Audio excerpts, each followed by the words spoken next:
It's information, means that's a form, right? Look at the word, information, form. But only after you practice to such a depth, it become inspiration, your spine becomes straighter, spiral, inspiration. Everything is a material. You can have millions of material, but you want to make a spiral staircase in order to go out to this attic. But you never even get started to make nothing, but you keep on telling people, say, I'm making that. I'm collecting all the material, I'm almost there. You never even design the thing. So the whole life end up as a carpenter. Keep on going to Home Depot, buying all the material. So never even put two pieces together.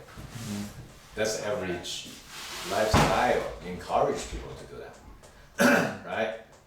Because we need all the information. Because we assume we don't do nothing. We don't know nothing unless somebody told us what to do. That's the whole educational system about, right? Yeah. For example, all these true nutrition in hydration, the anatomy of human being should be taught as a first lesson. That's all I teach my kids. I respect all the subjects, mathematics, geology, whatever. That's cool. But if my kids can't even know what is real food, don't even know how to cook, how to clean up, how to be frugal, to see everything as a precious, how they're gonna become a happy person growing up, right? Yeah. Now, I can see this because I've gone through all this. I've been there, done that. I've been to the best school, best company, whatever. It didn't do me zero good. I testify that. Therefore, I'm firm with my kids or with whoever I can. I said, just drop what you're doing. Come to, just live your life, right? But this message is tiny. Because people say, I gotta pay my bills. Right? If I don't do that, I can't pay my bills. So where do you start? Right? Where do you start? It's a credit culture. You can never pay your bills because you're using the future money and all that. Right? Please don't pour the things back that already in the cup. Oh, sorry. Keep the purity. Got it. Well, I can just get rid of that. Yeah. Got it. It's alright, yeah. So when we train tea people in China, it's very strict. Like you're not allowed to mess up anything. It's about mindfulness. Try to get rid of Mindfulness. But I'm very messy myself, so double standards. Alright. I think we can create something very cool. Multi-dimensional. Absolutely. Yeah, make it extremely funny, man. But when people start to laugh too much, then we gotta cry a little bit, Yeah. to show the sadness of humanity. Yeah, There's a lot of that. keep it real. Yeah.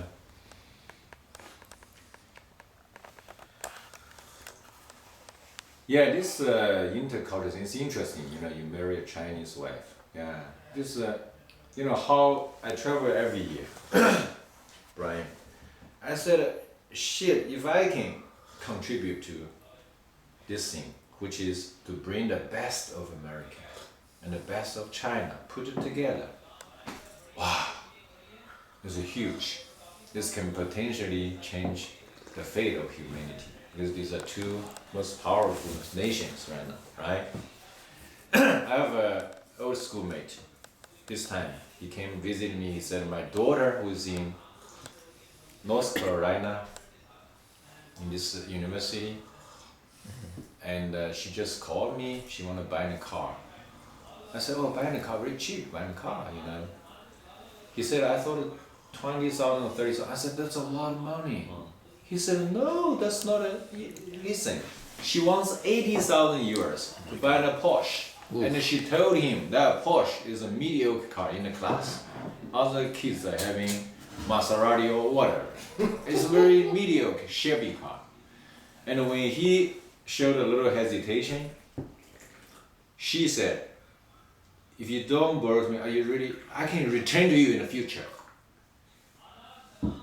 And he said, okay, this is the only daughter. But I said, man, my brother said, you are ruining your daughter. That's a very low caste, I said, to compare who you are, your father, how much money you have, how much. I said, that's not American about, the true American, right? I said, really cool people, if they see that, they will say, man, this kid, father, parents must be idiot, right? I mean, what's gonna, he said, yeah, I know that, but what can I do, you know? That's what happened, I tell you. That's what happened. But, you know, average people, if they start talking like this, people say, hey, you cannot afford that. You try to make fun of me, I'm so rich. My kid is so cool, you know? Yeah. So that's the perfect example of that. Okay, we send all the kids, rich people from China, to pick up the garbage here. Right? Teach them humility. On the Duke campus. No, I mean, they're learning the wrong thing here. Yeah. Oh.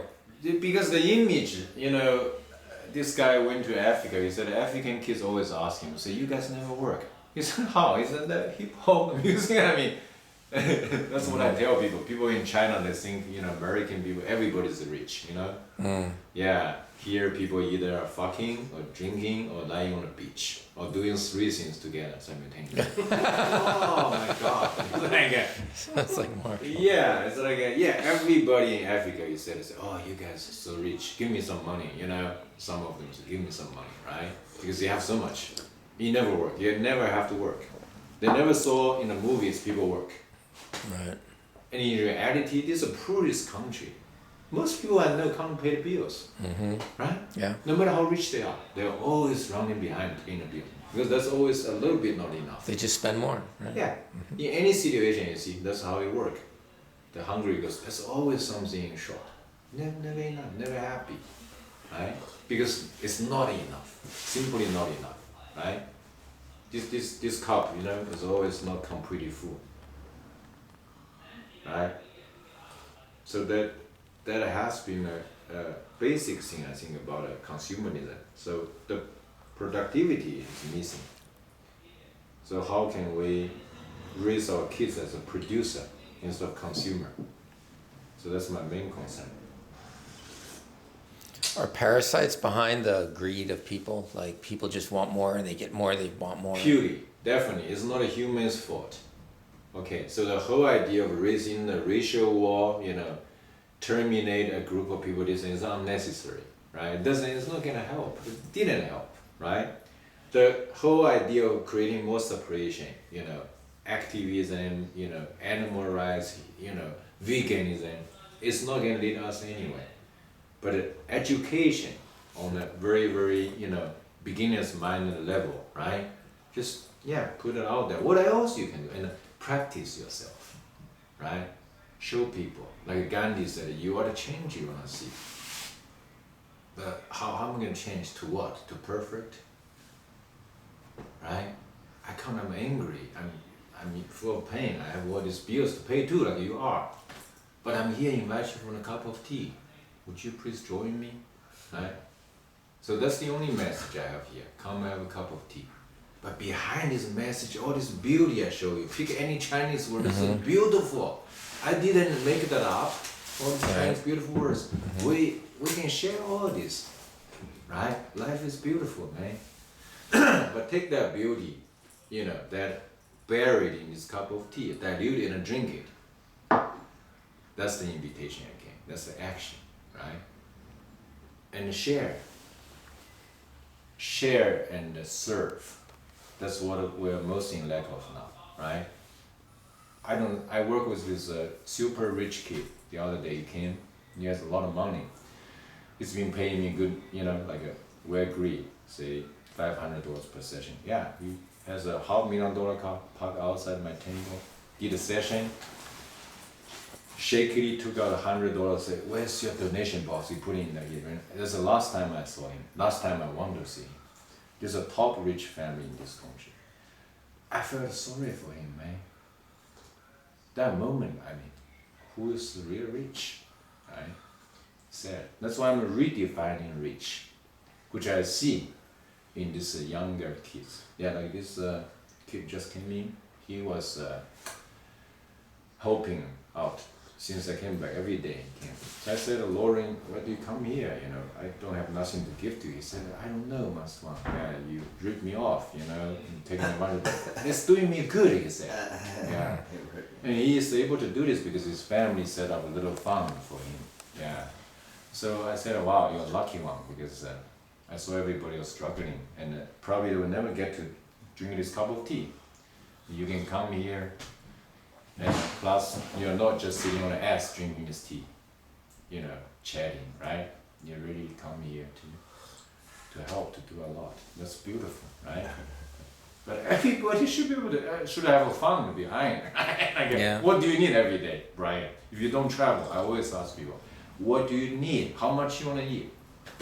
I can show you the real temple life. Very simple. A spoonful of something. That's plenty.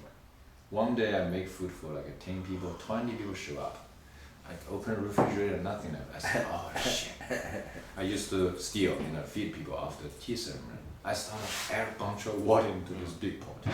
And oh shit, everybody said, man, so full, you know. Everybody was happy, right?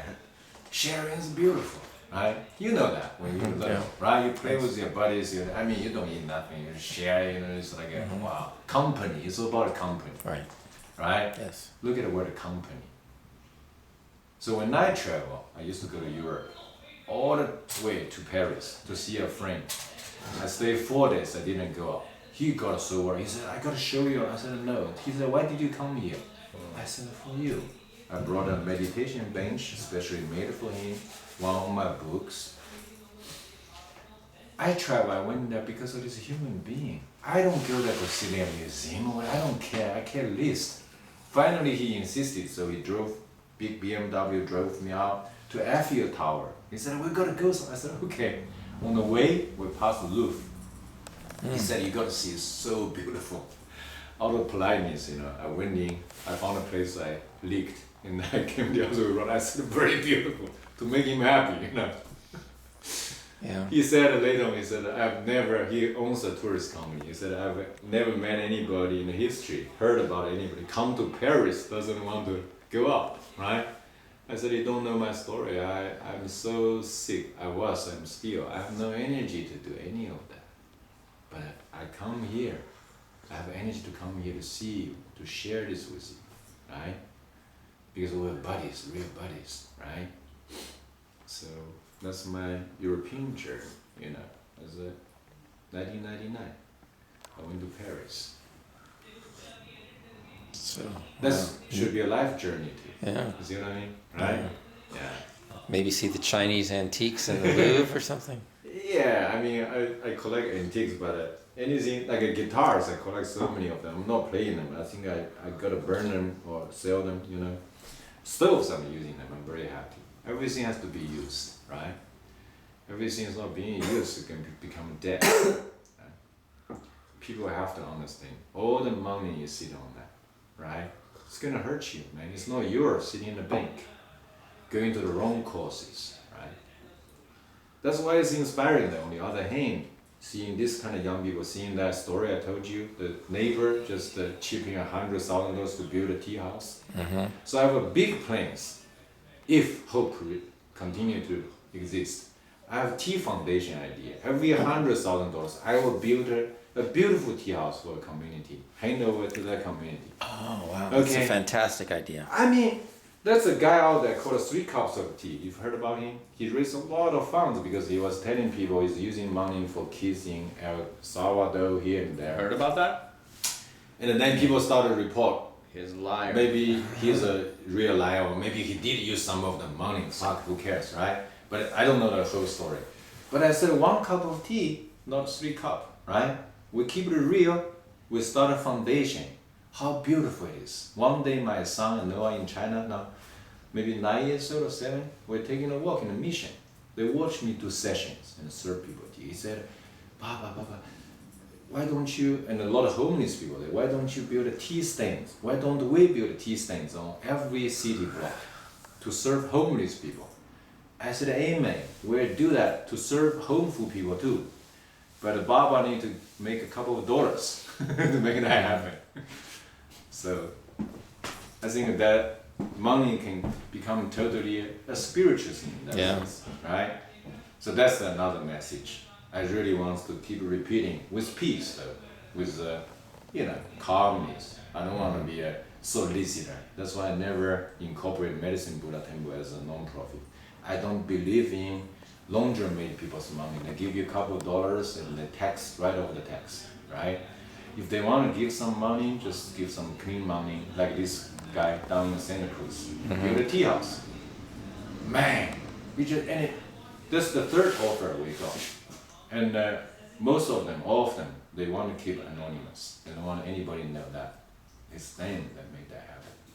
Is it beautiful? Yeah. And the landlord they rent a place from, put in $100,000, waited from August we thought we were gonna open until this month to improve, just in order to have a beautiful tea house for the community. So I was told by a few students who went, say this was gorgeous that day when they opened, packed with people. Yeah, people love that. But because Santa Cruz is such a unique little town, people are so sad, sit back, they appreciate all this, right? They appreciate it. But why come New York?